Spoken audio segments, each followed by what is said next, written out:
You know what traveling did for me?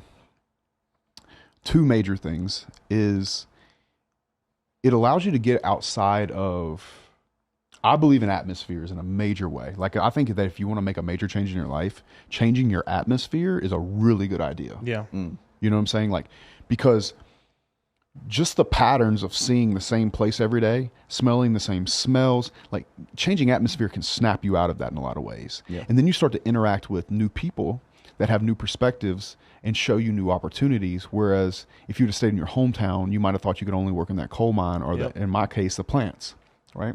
Big mistake that happened with me for a while. Right. It can happen. Dude, it was construction for me. Yep. The only way we knew how to make doctor money was in cowboy boots. You know what I'm saying? Like, that was it. And you were locked in that space wherever you I built was the company. very much locked in that space psychologically, like mental constructs of being in the deep South, like in the Bible Belt, like around everything from business to marriage to Jesus to heaven and hell, like what money meant, what it was, like all these different things, right? So there's that can snap you out of, but also one thing that I think was very helpful for me is seeing that, because as an American, you hear about all these places being better and great and all this other stuff, but what you actually get to see when you go to all these other places is that there's 1% in all these other countries too. There's losers in Odessa, Ukraine. Oh yeah. There's losers in Mexico City. There's losers in Medellin, Dubai, all over the place. Like, the winners win in all conditions, and the 1% is in all places. So if you can get to that place and then you can really educate yourself and go see places, I think you start to exponentially get advantages. Yeah. You know, that and it's just consciousness. All it is more consciousness and understanding of what's out there. I'll never forget, me and Tristan Tate. Expanding consciousness. Exactly. Yeah. So you're looking for more consciousness. Right. Me and Tristan Tate are walking through Odessa, and we're walking behind these two girls, and they're clearly speaking Russian. And outside the fact they were speaking Russian, I could tell they were gossiping just by their body language. And one of their shirts said "Live, Laugh, Love" on it. And I'm like, look at this fucking Karen. Like, I can guarantee you that if I spoke Russian, this girl is no different from a girl back home. Yep. Nope. 110%. You know what I'm saying? Yep. She, especially now, she watches Netflix. She has a Tinder account, an Instagram with 3,000 followers, and a very basic life. And she's looking for a way to pay her bills. Right. Like, very normal. Yep. And I think seeing that is very empowering, because it gives you not only consciousness, but the understanding that if you really educate yourself and get good at things like crypto or whatever it may be, you can really do some incredible things in your life and go see the world, and you can have a house in another country, or you can go get citizenship somewhere, a residency, or do whatever. And I really agree with traveling. I don't particularly agree with leave your hometown right away. I think start a business. There's plenty online. Well, you can learn a lot in your hometown that you can leverage in other relationships later.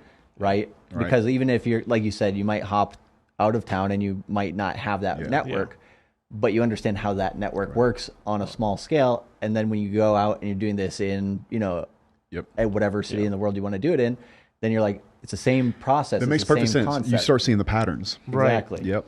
But this is one of the big things too. Like, I think we were talking about this last year before we made. No, actually, this was in 21. Actually, when we were talking about this, when we were, I was telling you that I was either going to move to Vegas or I was going to move to Miami, and I was telling you because I had to do a change.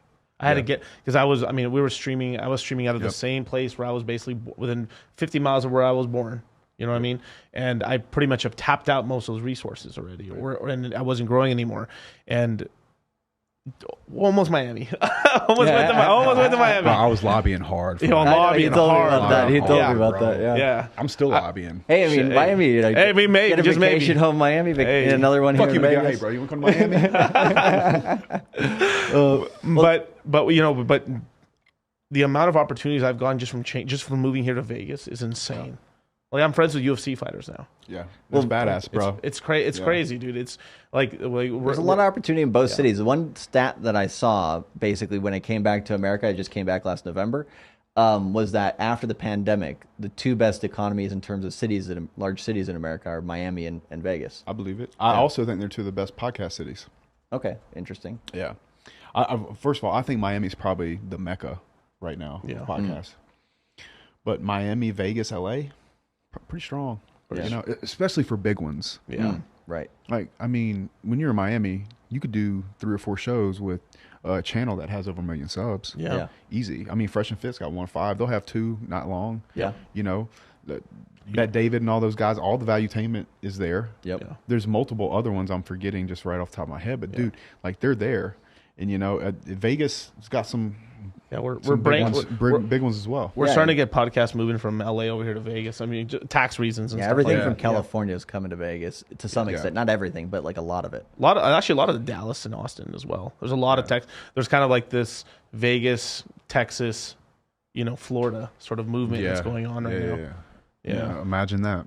Imagine that. So yeah, man. Yo, man. We're gonna. So anyway, one right before we sign off and stuff like that, man.